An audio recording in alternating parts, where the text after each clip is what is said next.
When a chameleon swivels its eye across a wide field of vision, the optic nerve has to stretch without tearing.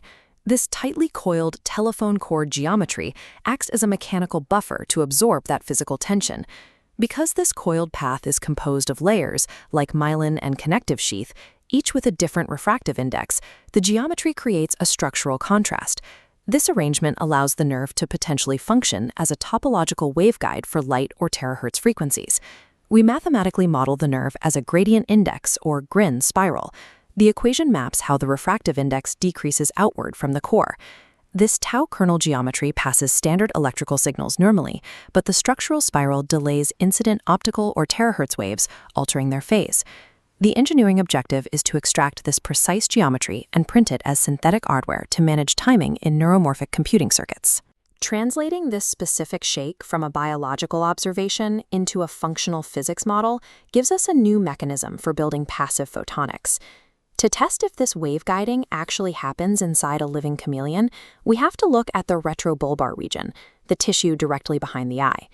Getting external signals to reach this nerve is difficult due to physical tissue absorption. This attenuation map models the transmission path using the Beer-Lambert law. It shows exactly how sclera and orbital fat block 850 nanometer infrared light, causing the transmission rate to drop severely over just a few centimeters. When we shift to the 0.1 to 3 terahertz range, the transmission curve plummets. At these frequencies, the signal is almost entirely absorbed by the water inside the tissue. This physical barrier is why the authors propose a strict testing gate called track A0. To prove the chameleon actively uses this waveguide, sensors must detect a minimum 6 decibel signal-to-noise ratio at the nerve. If the signal falls below that line, the biological claim is classified as falsified. The study permanently drops the hypothesis that the living animal uses this geometry for optics. But a failure in biology triggers an engineering pivot. The mathematical geometry of the helix separates from the animal and is retained as an active blueprint for synthetic photonics. Embedding a rigid failure condition directly into the methodology filters out pseudoscience, ensuring that the mathematical utility of the optic helix survives to produce viable hardware. To use that mathematical blueprint, we need to map exactly how the coiled shape encodes these time delays. The delay is governed by 2 different factors. Material dispersion comes from the physical density of the substrate itself. Topological dispersion is driven by the persistent geometric loops of the path. This dual-axis graph tracks the level 0 parametric sweep test. It plots the structural pitch of the helix against 2 outcomes, the group delay and a topological metric called the temporal Betty invariant. We establish a dominance threshold. If altering the pitch changes the topological invariant significantly more than the group delay, the geometry is doing the work. The device is classified as a true tau kernel. We quantify this relationship using the biotopological index, or BTI. This equation bridges the structural geometry to the expected optical delay. The first variable is helix persistence, which scores the regularity of the physical coil. The second is the effective refractive index contrast between the materials. The third variable is the modulation factor, accounting for dynamic shifts in the modal content and the quality factor of the wave. By meticulously optimizing these 3 distinct variables, photonics engineers can replicate precise phase accumulation entirely independently of biological tissue. The protocol executes this mathematics through track B, physically fabricating the geometry in the lab. Engineers print a biomimetic waveguide by winding a sporopollenin and PEG composite coil directly over a 125 micrometer glass fiber core.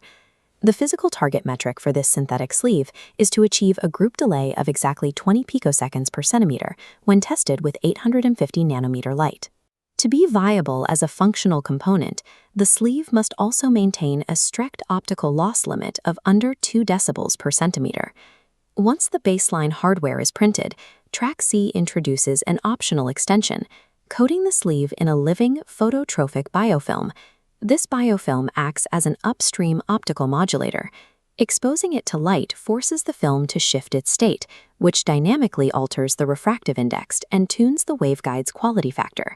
Isolating the tau kernel function inside a sporopollenin sleeve turns a theoretical biological geometry into a tunable, manufacturable optical component. The utility of these synthetic sleeves lies in neuromorphic computing, where the accuracy of a system depends on the precise spike timing of artificial neurons. For silicon CMOS arrays to process information this way, they require passive hardware-level delays, but connecting optics to neural processing introduces a massive timescale mismatch. Optical group delays operate in picoseconds, while neural processing operates in milliseconds. To bridge that gap, the protocol introduces the topological timing index. This formula forces a comparison between the two speeds. It establishes a strict ratio between the optical group delay, measured in picoseconds, and the baseline neural timescale, measured in milliseconds. To raise the TTI and make the picosecond delay neurally relevant to the CMOS array, the delay must be physically magnified. Engineers can magnify the delay by trapping the signal inside resonant cavities, or utilizing multipass array coupling to repeat the effect. Without these delay magnification techniques, topological timing indices remain a purely optical phenomenon and cannot influence neuromorphic hardware. This entire framework begins with an animal observation and ends with a synthetic circuit. It is entirely possible that the chameleon's optic helix has zero active optical function, existing simply as a mechanical artifact of evolution. By pre-registering a gating logic, the study isolates the biological reality from the engineering potential. A biological failure does not invalidate the ensuing optical mechanics. The framework establishes a rigorous mathematical pipeline to extract natural geometry and repurpose it into passive, high-precision timing elements for synthetic hardware.